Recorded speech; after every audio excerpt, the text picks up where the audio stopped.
ऐसा लगता है कि बाज़ार अब किसी प्रेशर में काम कर रहे हैं। आप अगर मेरे पुराने वीडियोज़ चैनल पर देखेंगे जो लगभग 20 एक दिन पहले के, जब एचडीएफसी का जब क्रैश आउट हुआ और उसके पहले का जो मेरे वीडियोज़ हैं, उसमें अगर आप देखेंगे तो मैं हर बार एक प्रेशर की बात करता रहा हूँ और दबाव की बात करता रहा हूँ हमारे डोमेस्टिक मार्केट्स के बारे में और ग्लोबल मार्केट्स के बारे में। अर्निंग ग्रोथ की बात तो मैं हमेशा करता ही रहा हूँ अर्निंग्स और ग्रोथ लेवल फैक्टर्स की पर मुझे अब एक और नया फैक्टर सामने नज़र आने लगा है जो काफ़ी इफेक्टिव वे में काम कर रहा है मार्केट को नीचे गिराने के लिए। जब बाज़ार ऊपर उठने लगे, तो मैं एक पॉइंट को पकड़ रहा हूँ कि जब हमारे देश के प्रधानमंत्री ने नरेंद्र मोदी ने जब पार्लियामेंट में एक स्पीच में कहा कि ओपोजिशन पार्टी जिस कंपनी का नाम ले उस कंपनी में आप अपना आँख बंद करके पैसा लगा दो और वो कंपनी जो है आपको मल्टी लेयर रिटर्न्स देगी।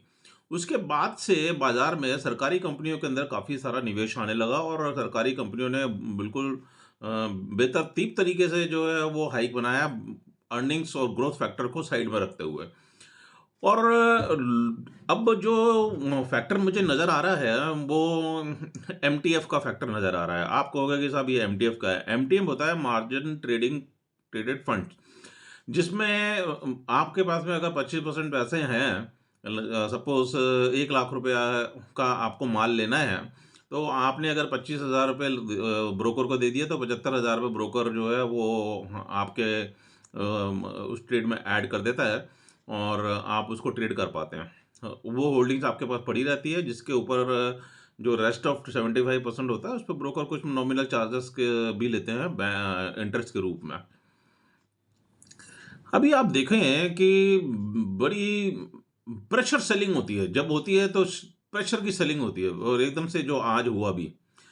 तो इसमें क्या होता है कि जब मार्जिन ट्रेडेड फंड्स के अंदर जिन्होंने सामान लिया होता है, माल लिया होता है, स्टॉक्स लिए हुए होते हैं, वो जब उनका पोर्टफोलियो नीचे जाने लगता है थोड़ा-सा और उसकी जो अपनी ब्रोकर की एक लिमिट होती है, उसके बाद में ब्रोकर जो है स्टॉक्स बेचना जो है वो शुरू कर देते हैं।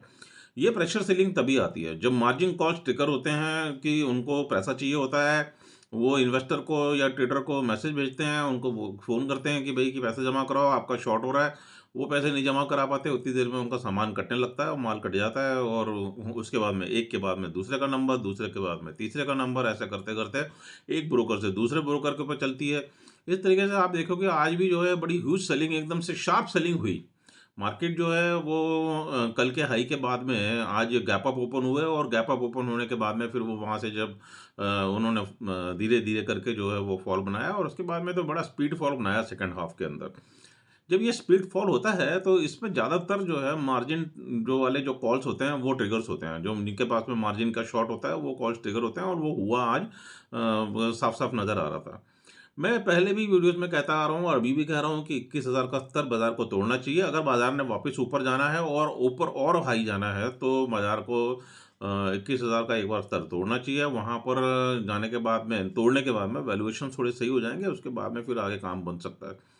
तो जितना श्रेय हम हमारे मार्केट को उठाने में रिटेलर्स को पहले दे रहे थे, उतना ही श्रेय अब मार्केट में को नीचे गिराने में रिटेलर्स को जा रहा है। एक तो मार्जिन ट्रेडिंग के कॉस्ट ट्रिगर हो रहे हैं और दूसरा जो है वो रिटेलर्स अपनी एसआईपी की जो है वो रिडेम्पशन भी कर रहे हैं। पिछले 10 दिन का जो फिगर था उसमें 11,000 करोड़ रुपए एसआईपी ने के से रिडेम्पशन हुआ था। अब ये पिछले आने वाले हैं जो ये अभी 2 दिन का टाइम हुआ है इसमें और रिडेम्पशन हुए हैं। रिडेम्पशन्स होते हैं तो फिर म्यूचुअल फंड कंपनी जो है उनको माल बेचना पड़ता है।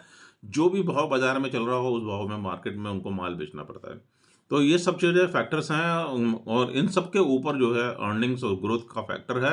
अर्निंग्स और ग्रोथ अगर नहीं बढ़ेंगी तो मार्केट में उठान जो है, जो चढ़त है, वो टिकने वाली नहीं है।